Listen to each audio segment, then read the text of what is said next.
He said, "She's pregnant. I'm marrying her instead," in front of 200 guests.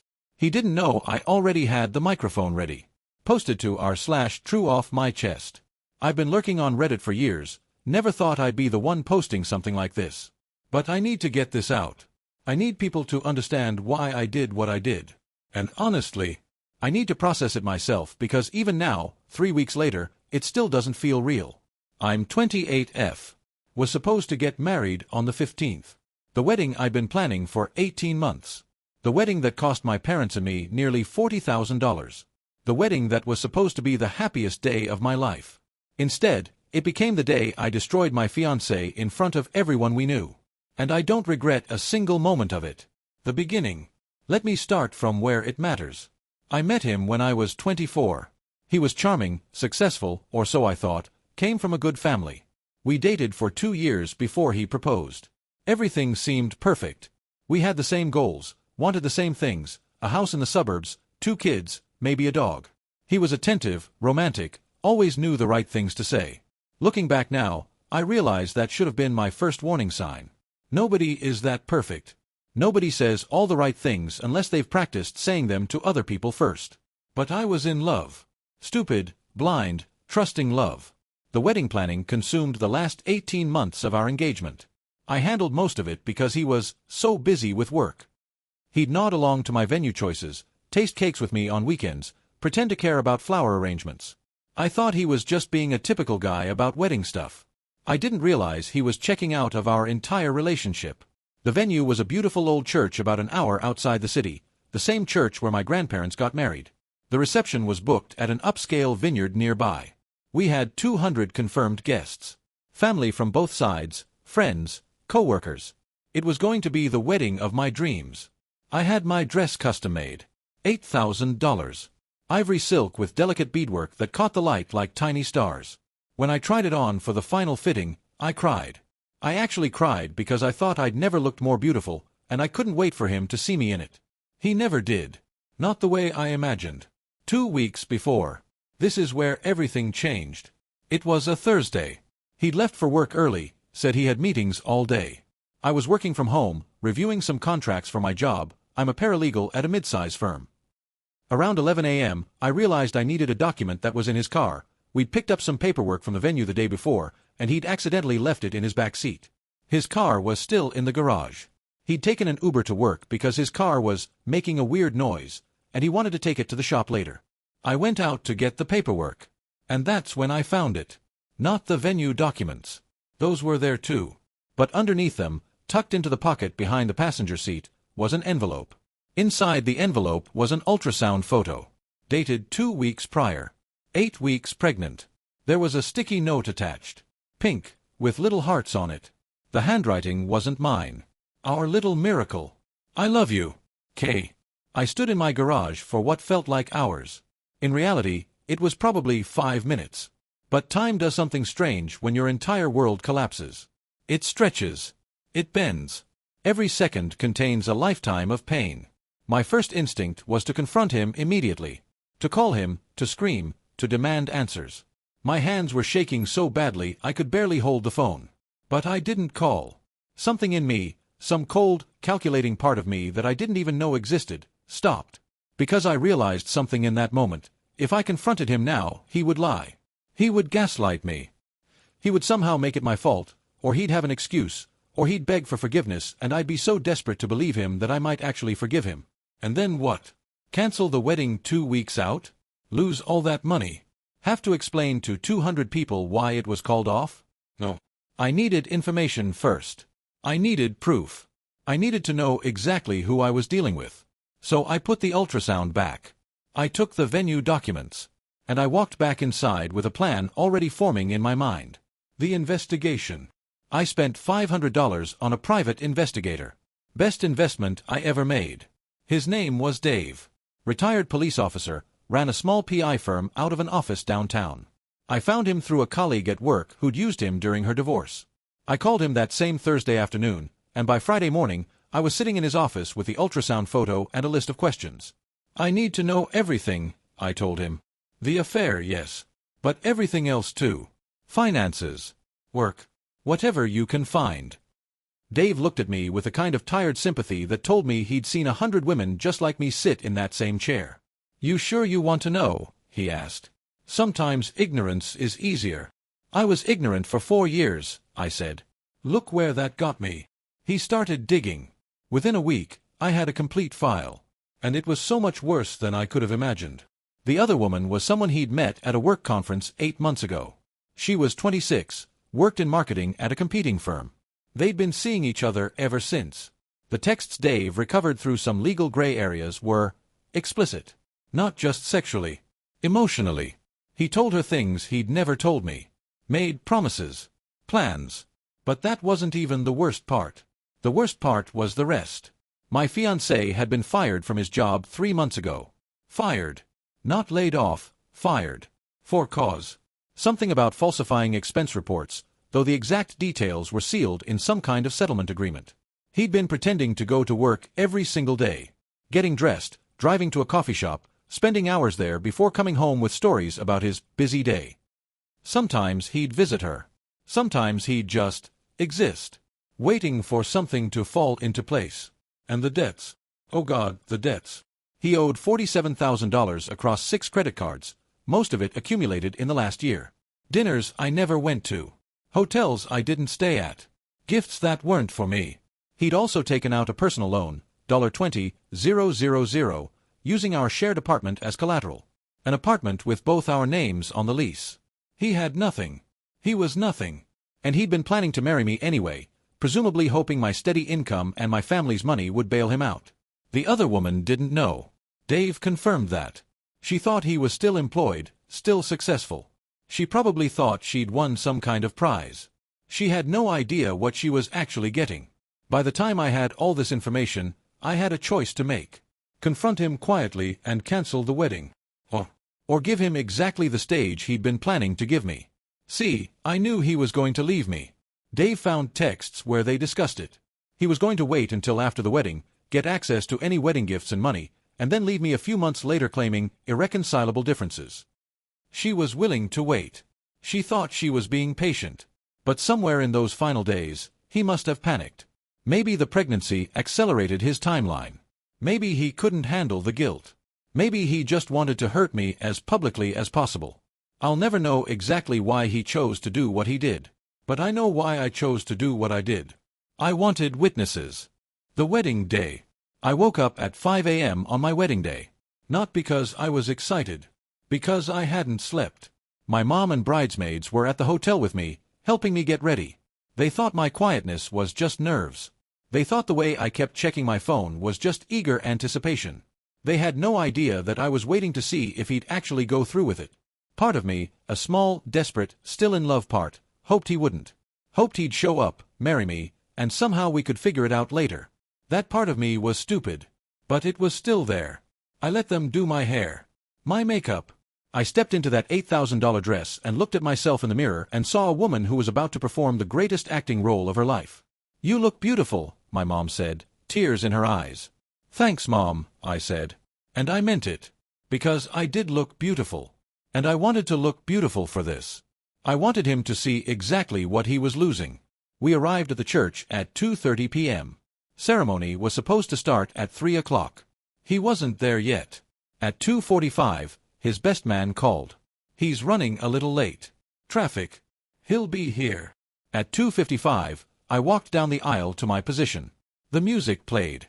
200 faces turned to watch me. They were smiling. Happy for me. Unaware. I stood at that altar for 1 hour. 60 minutes of pity from 200 people. Every second felt like a year.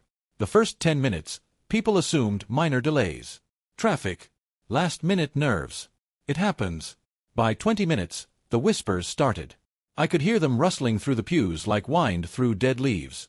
At 30 minutes, my bridesmaids were exchanging panicked looks. My maid of honor kept asking if I wanted to sit down. I said no. My father kept checking his phone. His jaw was tight. I knew he was texting my fiancé, probably threatening him. Getting no response. My mother was crying quietly in the front row. She thought this was the worst thing that could happen, being stood up. She had no idea that standing up was just the appetizer. By 45 minutes, people were openly talking. Some guests had taken out their phones. His side of the church was particularly restless. His mother kept trying to call him, her face a mask of mortification. At 50 minutes, the pastor gently suggested we consider rescheduling. I told him to wait. I knew he was coming. I could feel it. He didn't even have the decency to call, to text, to send someone. He let me stand there in my $8,000 dress while he was with her. And then, at exactly 1 hour, the church doors opened. The arrival. Everyone turned. 200 heads swiveled toward the entrance, expecting a sheepish groom with a flat tire story, or maybe a groomsman with tragic news. Instead, he walked in with another woman. She was visibly pregnant. 5 months along, maybe. She wore a simple blue dress, and her hand was on her belly, and she looked terrified but determined. Like she'd been talked into something she wasn't sure about. He was in jeans. Jeans. Not even a suit. He'd clearly never intended to marry me today. He walked down the aisle toward me, and the silence in that church was the loudest thing I've ever heard. You could hear the candles flickering. You could hear my mother's sharp intake of breath. You could hear his footsteps echoing off the stone floor. He stopped about 10 feet from where I stood. And then he said it. I can't do this. His voice cracked. Was he nervous? Good. She's pregnant. It's mine. I'm marrying her instead. A pause. Like he expected applause. Like he expected me to collapse. I'm sorry. He didn't look sorry. He looked relieved. The worst part wasn't that he cheated. It was that he chose the most public moment of my life to announce it. He wanted an audience for my humiliation. What he didn't know was that I wanted an audience too. My response. For a moment, I let the silence hang. I let everyone absorb what had just happened. I let his words settle into the stone walls of that church like poison. Then I walked, calmly, steadily, to where the microphone was set up for the readings. My hands weren't shaking anymore. Something in me had gone cold. Ice cold. The kind of cold that comes after you've cried every tear you have and there's nothing left but clarity. Can I have everyone's attention, please?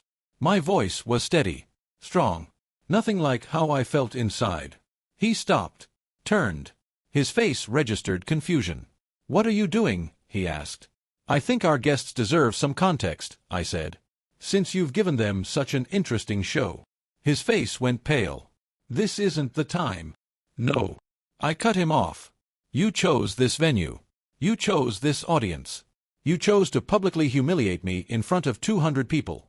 So let's give them the full story. I turned to address the church. He thought he was breaking me just now. He didn't know I'd already found everything. The texts. The hotel receipts. The ultrasound photo in his car. I found it all 2 weeks ago. Gasps. Murmurs. His mother stood up like she was going to intervene, then sat back down. He thought he was breaking me. He didn't know I'd already found everything. The texts. The hotel receipts. The ultrasound photo in his car. I continued. I spent $40,000 on this wedding. But I spent $500 on a private investigator. Best investment I ever made. His face went from pale to white. Pure, bloodless white. What is she talking about? His father demanded from the pews. I pulled out my phone. I'd prepared for this. Screenshots printed and ready in my bouquet, but the phone was easier. Let's start with the employment situation, I said. For those who don't know, my fiancé was fired from his job 3 months ago. Fired for falsifying expense reports. He's been pretending to go to work every day since then. Every single day. I turned to his parents. Those dinners he told you about with clients didn't happen. The promotion he mentioned doesn't exist. He's been unemployed for 3 months and hiding it from everyone, including her. I gestured to the other woman, who suddenly looked less confident. Oh, don't feel too special, I told her. He's been lying to you too. Her face changed. Doubt crept in. Let's talk about the money, I continued. He currently owes $47,000 across 6 credit cards. Most of that accumulated in the last year. Dinners, hotels, gifts. None of which were for me. He also took out a $20,000 personal loan using our shared apartment as collateral. Our apartment. With my name on the lease. His mother made a sound like a wounded animal. He was going to marry me anyway, I said. The plan, according to texts my investigator found, was to get access to any wedding gifts and money, ride out a few months, then divorce me and take what he could. That's what I was to him. A bailout plan. I looked at him. Really looked at him. This man I'd loved for 4 years. This man I'd trusted completely. But then the pregnancy happened. And I guess that changed his timeline. Though according to those same texts, you were both planning to wait until after my wedding to figure out the details. The other woman's face went completely red. She turned to him. You said you were going to tell her privately, she hissed. You said this was about honesty. It is about honesty, I said. Just not his. I put down my phone. I could have cancelled this wedding 2 weeks ago when I found out. I could have saved myself the humiliation of standing at this altar for an hour while everyone pitied me. But I didn't.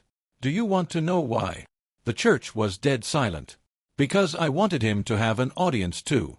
I wanted everyone, his family, our friends, everyone, to see exactly who he really is.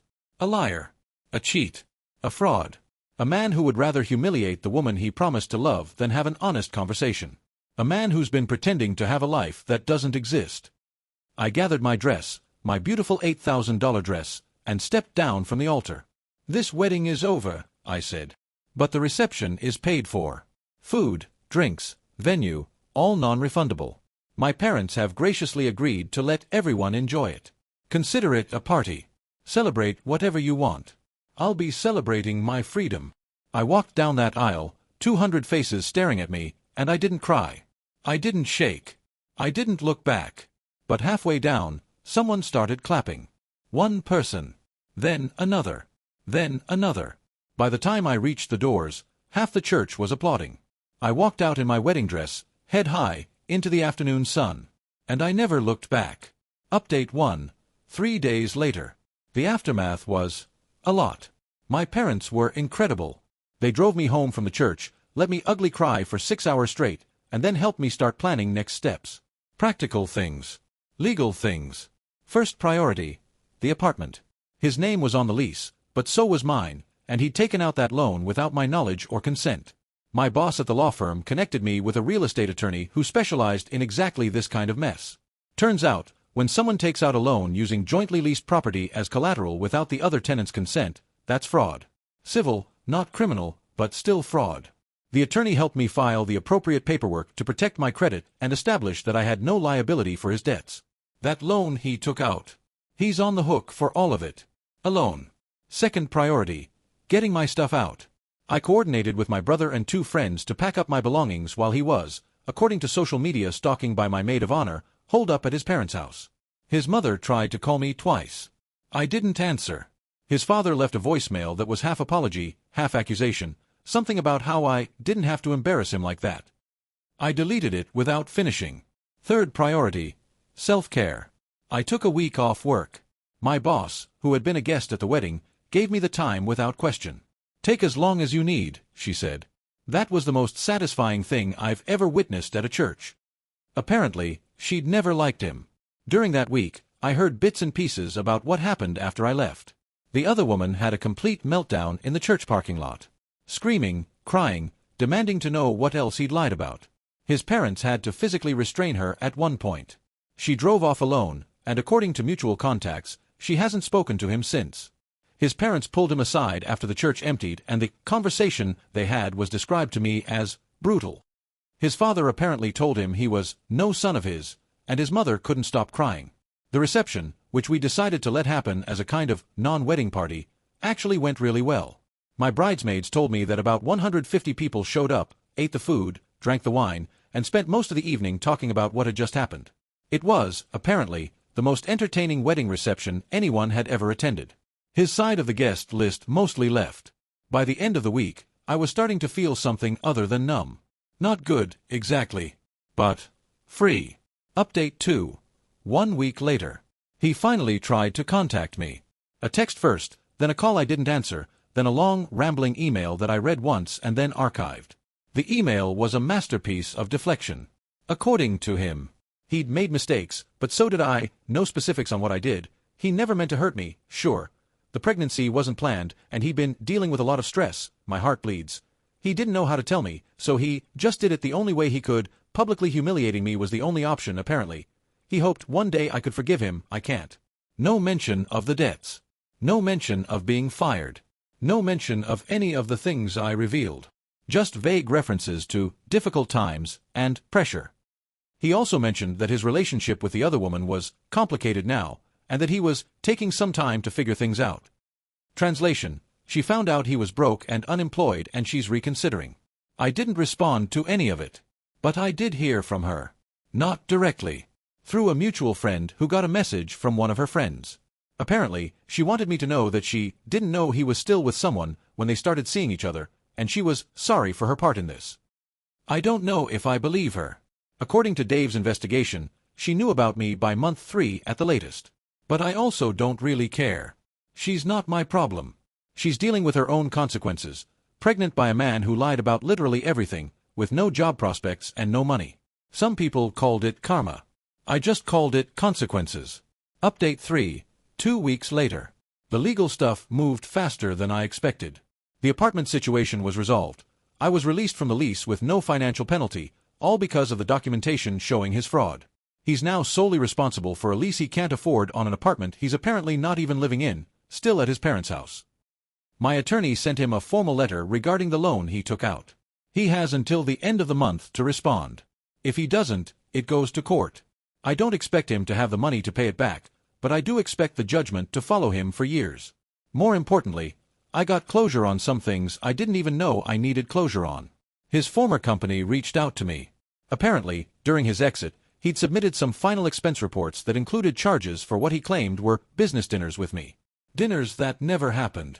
Dinners during times when I was verifiably somewhere else. They wanted to confirm I'd never attended these dinners. I confirmed it. Happily. This apparently opens him up to additional legal issues with his former employer. Issues that were supposed to be resolved in his exit settlement. I didn't orchestrate this. I want to be clear about that.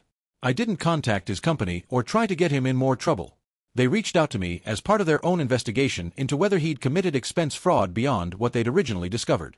But I also didn't feel any obligation to protect him. Play stupid games, win stupid prizes. Update 4. 3 weeks later.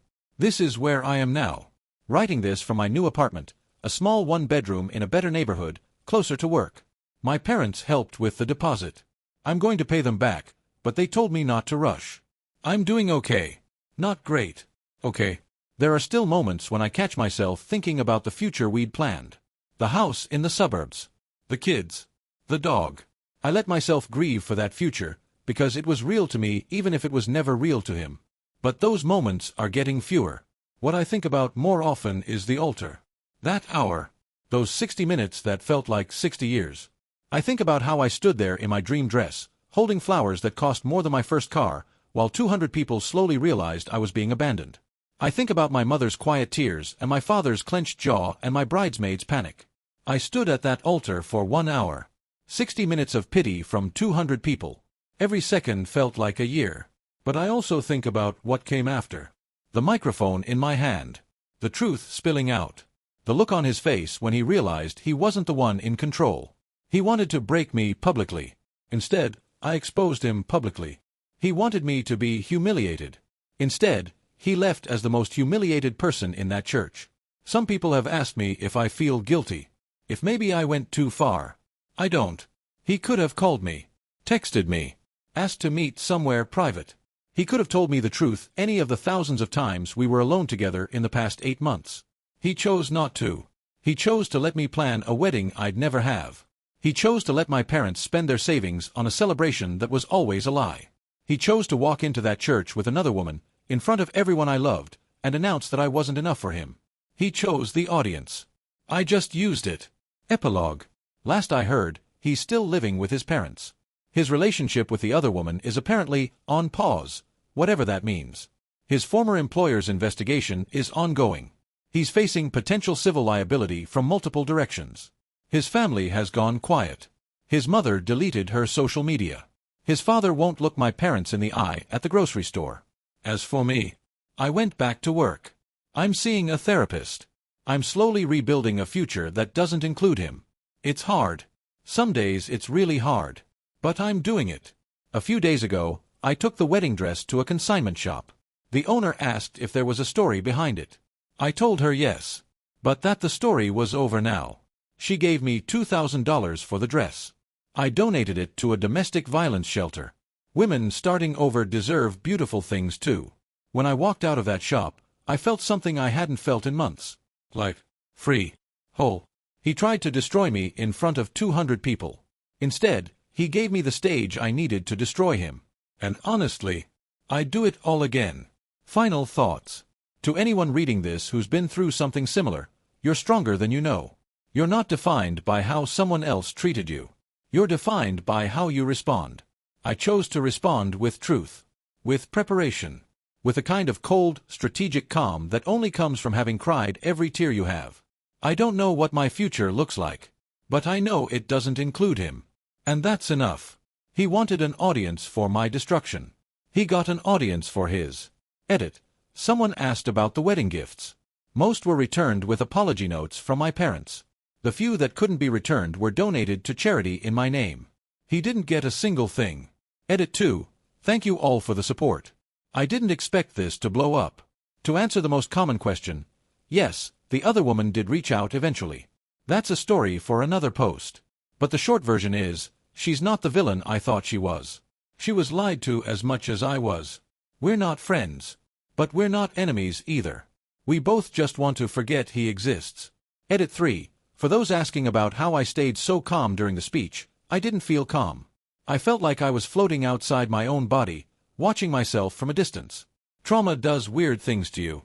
I processed the actual emotions later, ugly and raw and alone. But in that moment, I was pure ice. And I'm glad I was. He didn't deserve to see me break. Here's what I learned about humiliation. Whoever controls the narrative controls the damage.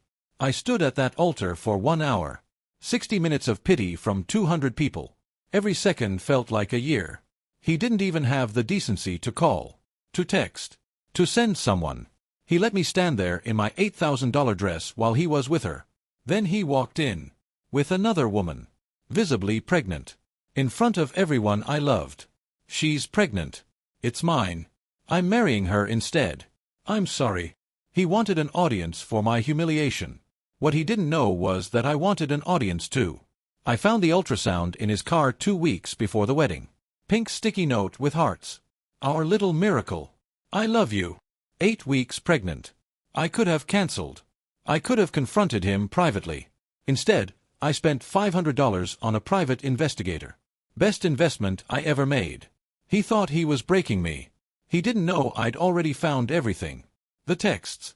The hotel receipts. The fact that he'd been fired 3 months ago. The $47,000 in credit card debt. The $20,000 loan against our apartment. He was going to marry me anyway.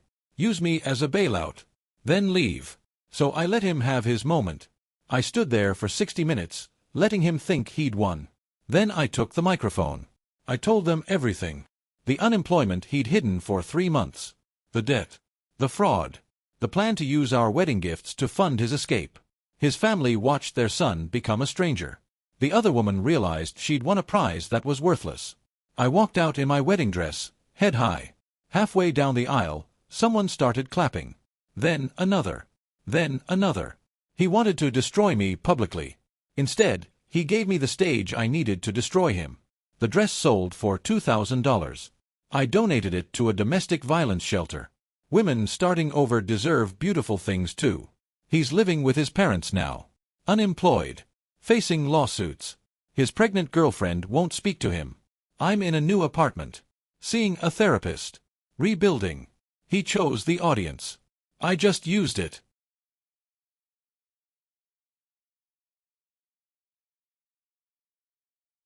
I told my best friend everything for 15 years. She wrote it all down and sold it. Now strangers know my secrets better than my boyfriend. Posted in r/true off my chest. I'm a 33-year-old social worker. I've spent my career helping people navigate trauma, teaching them about boundaries, about trust, about healing. The irony of what I'm about to share isn't lost on me. 3 weeks ago, I walked into my local bookstore on a Saturday morning. It was supposed to be a simple errand, pick up a birthday gift for my niece, maybe browse the new releases. I had a coffee in one hand, my phone in the other.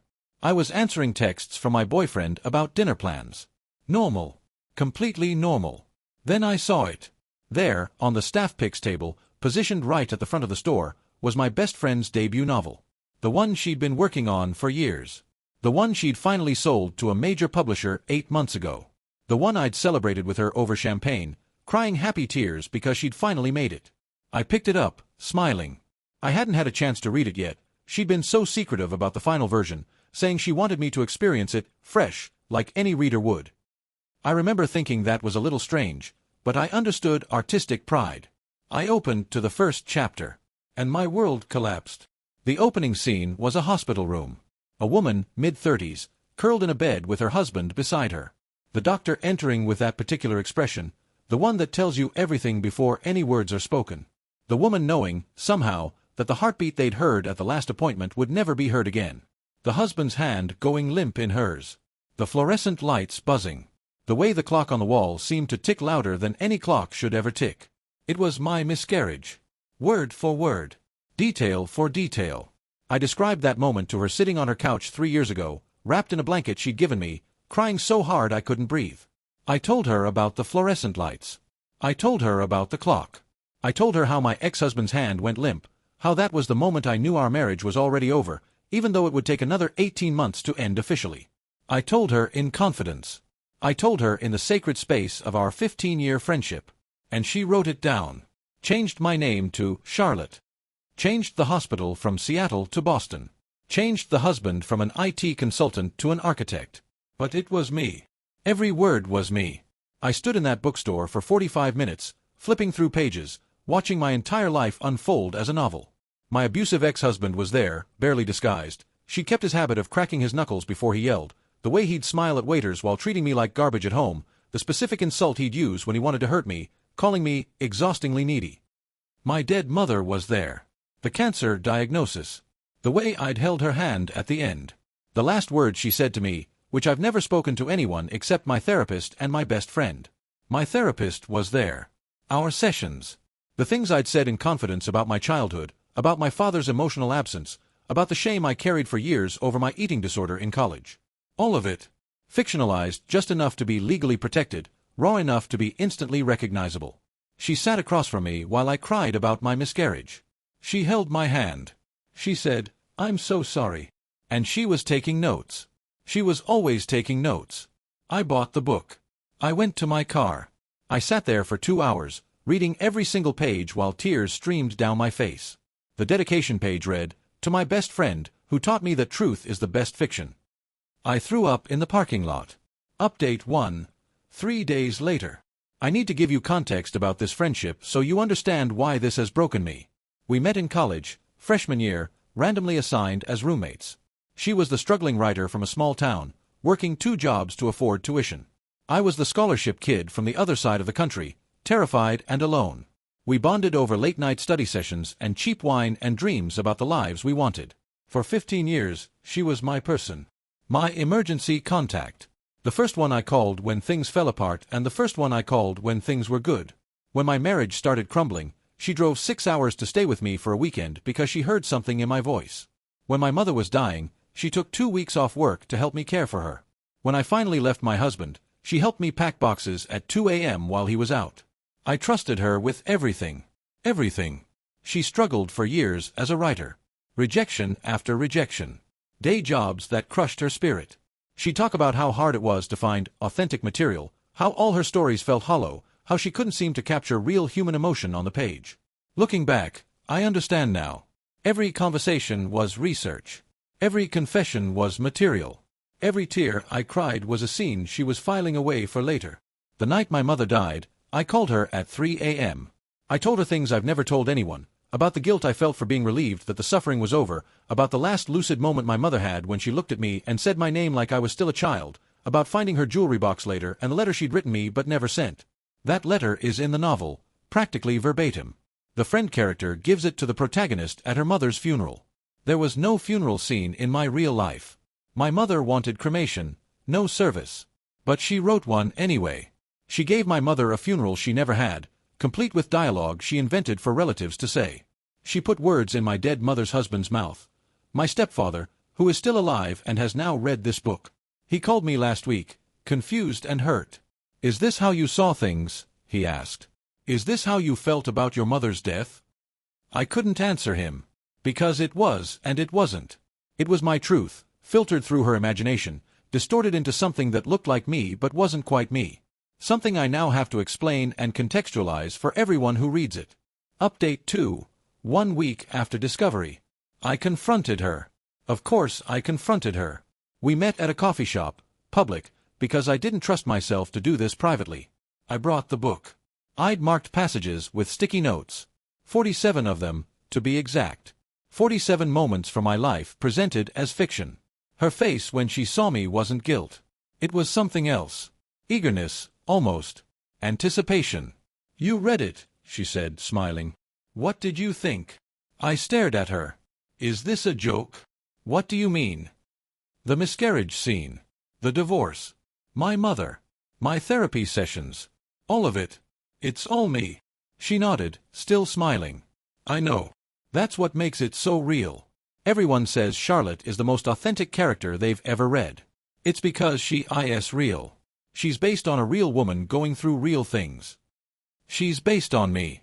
These are my private experiences. You didn't ask permission. You didn't tell me. Here's where it gets worse. She looked genuinely confused. Like I was speaking a language she didn't understand. Permission, she repeated. Writers don't ask permission to be inspired by life. All great fiction comes from real experiences. I was honoring our friendship. I was honoring your story. Don't you see how beautiful Charlotte is?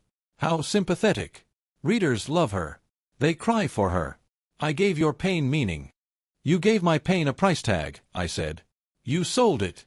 You're making money off my trauma. She reached across the table, tried to take my hand. I knew you might feel weird at first, but I honestly thought you'd be flattered. Your story resonated with readers because it was true. That's a gift. Your life experiences helped create something meaningful. I pulled my hand back. Did you ask yourself, even once, whether I wanted my co-workers to know about my miscarriage? Whether I wanted my family to read about my divorce? Whether I wanted strangers on the internet discussing my abusive marriage like it's entertainment? She was quiet for a moment. Then, it's fiction. It's clearly fiction.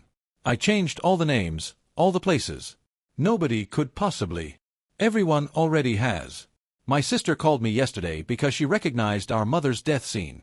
My ex-husband's new wife reached out to ask if the abuse described in the book was real. My therapist, knows that our confidential sessions are now published for public consumption.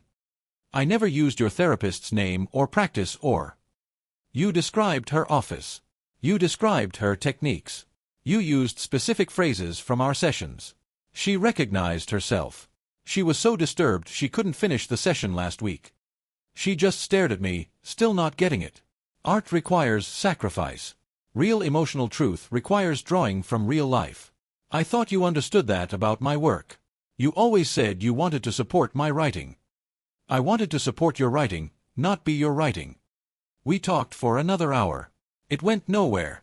She kept insisting that I was overreacting, that I should be proud my experiences translated into such powerful prose, that someday I'd look back and be grateful she'd turned my pain into something beautiful. I gave her my trauma because I trusted her. She sold it because she needed a career. When I left that coffee shop, I knew the friendship was over. Not because I was angry, though I was, but because I finally understood something fundamental about who she was. She wasn't malicious. She wasn't deliberately cruel. She simply didn't have the capacity to understand why what she'd done was wrong.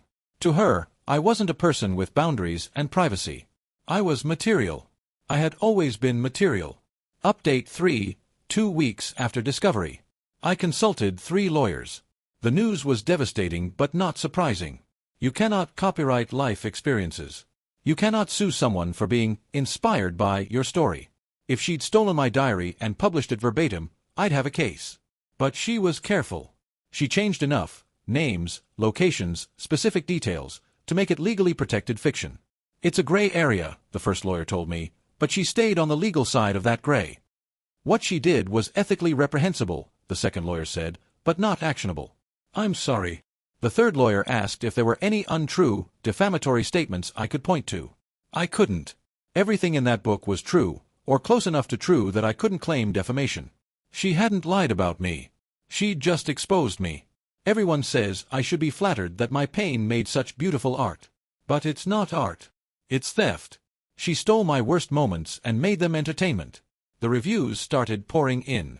Literary journals called it raw and unflinching. Book clubs discussed Charlotte's journey like she was a real person. Podcasts dissected the themes of female trauma, generational grief, the aftermath of domestic abuse. My life, my trauma, turned into content for strangers. The social media response was the worst part. People posted crying selfies about how deeply the miscarriage scene affected them. They shared their own stories of loss, saying Charlotte's experience made them feel seen. They praised my friend for her brave, authentic voice. She was booked for interviews. She was nominated for a debut fiction award. She was described as a literary voice of her generation, someone who captured modern female experience with unprecedented honesty.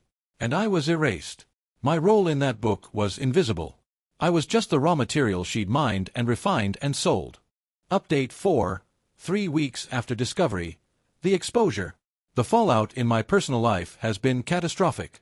My co-workers, I'm a social worker at a community mental health center, have been awkward around me since the book came out.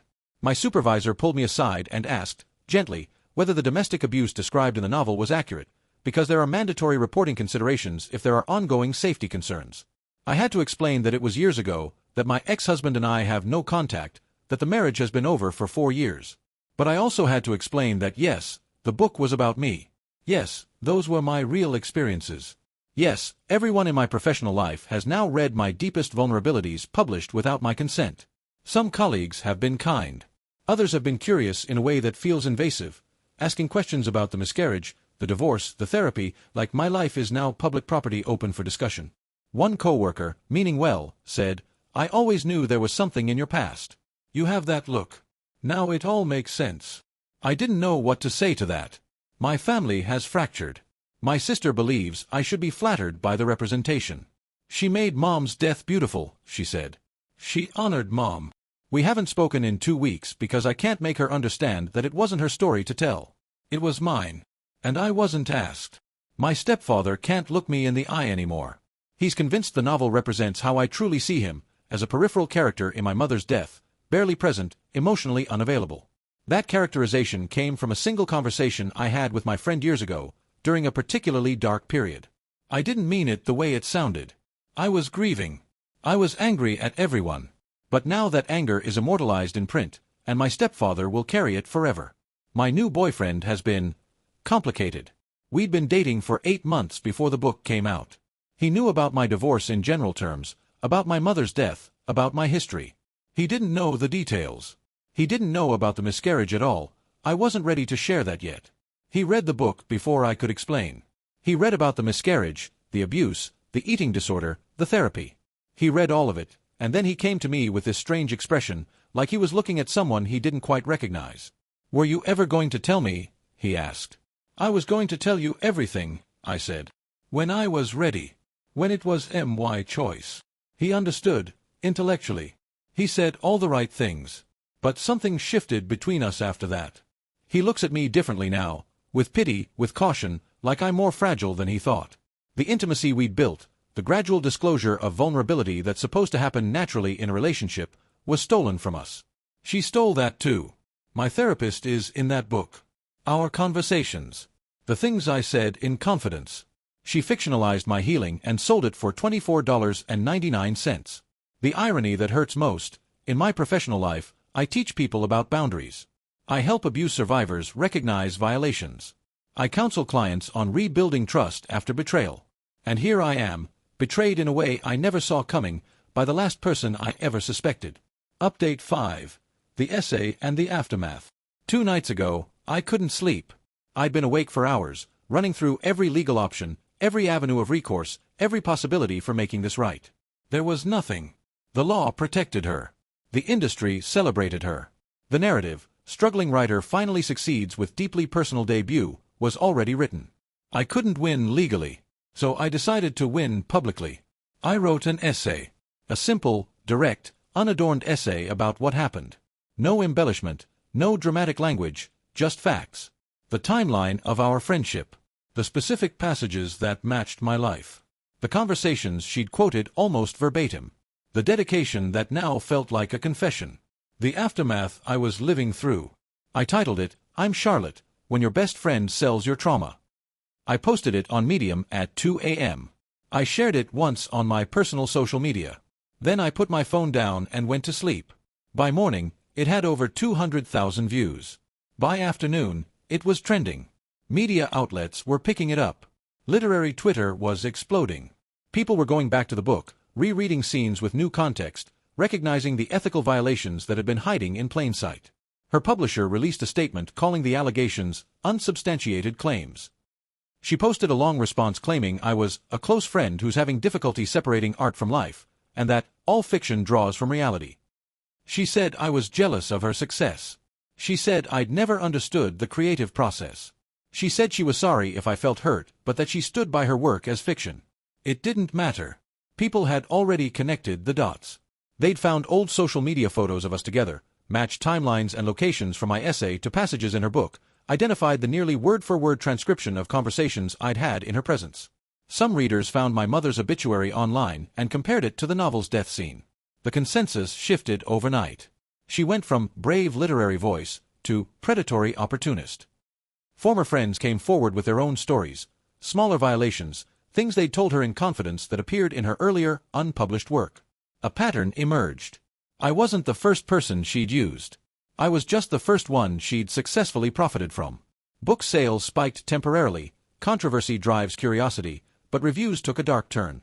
People started one-starring it on Goodreads, calling it exploitative, unethical, morally bankrupt. Her award nomination was quietly withdrawn. Interview invitations dried up. Her agent stopped returning calls. She texted me yesterday.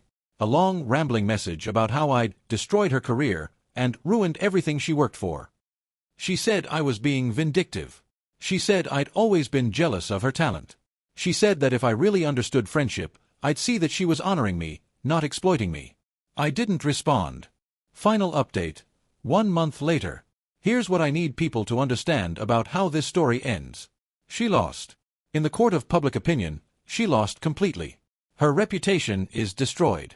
Her career is effectively over before it really began. Other writers publicly distanced themselves from her. She had to delete her social media accounts because of the backlash. But I didn't win. Not really. The book is still out there. It's still a bestseller, more so now, because of the controversy. Every copy sold is my life, packaged for consumption by strangers who will never know me but now know everything about my darkest moments. My miscarriage is public. My divorce is public. My therapy sessions, my dead mother, my eating disorder, my abuse, all of it, permanently accessible to anyone with $25 and curiosity about the scandal. I cannot undo that. No viral essay, no ruined career, no amount of public vindication can put my secrets back inside me. They belong to everyone now. My boyfriend and I are trying. We're in couples therapy, working through the violation of disclosure that neither of us chose. Some days are better than others. He's trying to unsee what he read, to let me tell my own story in my own time. But there are moments when I catch him looking at me with that expression, the one that says he knows too much, that the mystery of who I am has been solved by someone else before I could reveal myself on my own terms. My sister and I still aren't speaking. She maintains that the book was a beautiful tribute to our mother. I maintain that tribute requires consent. We may never resolve this. My professional reputation has recovered, mostly. My colleagues have moved on to other gossip. But sometimes I catch new clients hesitating when they meet me, and I wonder if they've read it, if they're comparing me to Charlotte, if they're thinking about all my vulnerabilities while I'm trying to help them with theirs. The book dedication says, "To my best friend, who taught me that truth is the best fiction." I used to believe that friendship taught me about trust. Now I know it taught her about craft. Here's what I keep thinking about, late at night when I can't sleep. She wasn't evil. She wasn't malicious. In her own twisted way, she genuinely believed she was doing something good. She genuinely couldn't understand why I was hurt. She genuinely thought my pain was a gift she was giving to the world. And that's somehow worse than if she'd done it deliberately. Malice, I could understand. Deliberate betrayal, I could make sense of. But this complete inability to see me as a person with boundaries, this fundamental blindness to the violation she was committing, there's no closure in that. There's no satisfying confrontation where the villain acknowledges they're wrong. She still thinks she was right. She probably always will. I'm in therapy twice a week now, working through what she'd call the sequel to my trauma. My therapist, a new one, obviously, says that processing betrayal is harder than processing abuse, in some ways. Abuse is clear. It's violent. It has obvious villains and obvious victims. But betrayal looks like love, right up until the moment it doesn't. I trusted someone for 15 years. I gave her everything. I let her see me at my worst. I thought that was what friendship meant. She sat across from me while I cried about my miscarriage. She held my hand. She said, "I'm so sorry." And she was taking notes. She was always taking notes. Someone asked me in the comments of my original essay what I would say to her if I could say anything. I've thought about it a lot. I think I would say this: you took the most vulnerable moments of my life and turned them into entertainment. You took my trust and converted it into profit. You took my friendship and mined it for material. And the worst part is, you don't even know what you did wrong. You never will. I'm not Charlotte. Charlotte is a fiction, a carefully crafted protagonist designed to make readers cry.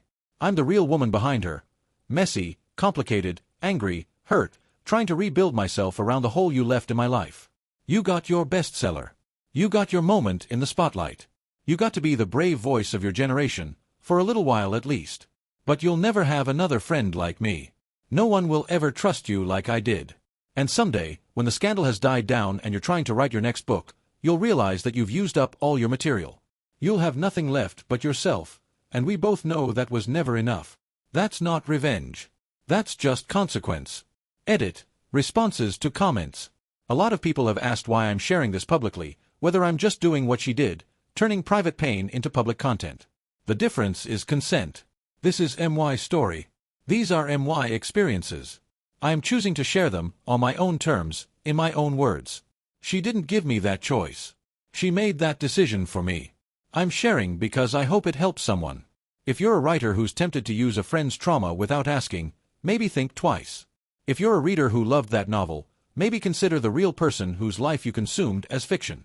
If you're someone whose trust has been violated in ways that don't fit neat legal categories, maybe know that you're not alone, and your anger is valid, and healing is possible even when justice isn't. To my former best friend, if you're reading this, I don't forgive you. I probably never will. But I'm not going to let you be the narrator of my life anymore. That job belongs to me. This is where my story ends, not with victory, not with defeat, just with the quiet, bitter aftermath of learning that some people see you as a resource to be extracted rather than a person to be cherished. I'm still standing. I'm still healing. I'm still here. That has to be enough. TLDR, my best friend of 15 years wrote a best-selling novel using all my deepest secrets. My miscarriage, my abusive marriage, my mother's death, my therapy sessions, without my permission. I couldn't sue because it was legally fiction. I wrote a public essay exposing what happened. Her career is ruined, but my private life is still public property. Victory is hollow. The betrayal can't be undone. Here's what I learned from having my life turned into a bestseller. Some people see you as a resource to be extracted rather than a person to be cherished. She sat across from me while I cried about my miscarriage. She held my hand. She said, "I'm so sorry." And she was taking notes. She was always taking notes. 15 years of friendship. 15 years of secrets shared in sacred spaces. My divorce. My abusive ex-husband. My mother's death. My therapy sessions. Every tear I cried was a scene she was filing away for later. I gave her my trauma because I trusted her. She sold it because she needed a career. The book dedication says, "To my best friend, who taught me that truth is the best fiction." I threw up when I read that. When I confronted her, she looked genuinely confused. "Writers don't ask permission to be inspired by life," she said. "I was honoring your story. Don't you see how beautiful Charlotte is? Readers love her. I gave your pain meaning." "You gave my pain a price tag," I said. "You sold it." She wasn't evil. She wasn't malicious. She simply didn't have the capacity to understand why what she'd done was wrong. To her, I wasn't a person with boundaries and privacy. I was material. I had always been material. Everyone says I should be flattered that my pain made such beautiful art. But it's not art. It's theft. She stole my worst moments and made them entertainment. My therapist is in that book. Our conversations. The things I said in confidence. She fictionalized my healing and sold it for $24.99. I couldn't win legally. You can't copyright life experiences. So I won publicly. I wrote an essay. It went viral. Her career is destroyed. Her reputation is gone. But I didn't really win. The book is still out there. My miscarriage is public. My divorce is public. My dead mother, my abuse, my eating disorder, all of it, permanently accessible to anyone with $25 and curiosity. My boyfriend read my secrets before I could tell him myself. My stepfather thinks the novel is how I really see him. My sister believes I should be grateful for the tribute. Malice, I could understand. Deliberate betrayal, I could make sense of. But this complete inability to see me as a person with boundaries, there's no closure in that. She still thinks she was right. She probably always will. The difference between what she did and what I'm doing now is consent. This is MY's story. I'm choosing to share it, on my own terms, in my own words. She didn't give me that choice. You took the most vulnerable moments of my life and turned them into entertainment. You took my trust and converted it into profit. And the worst part is, you don't even know what you did wrong. You'll never have another friend like me. No one will ever trust you like I did. And someday, when you're trying to write your next book, you'll realize you've used up all your material. That's not revenge. That's just consequence.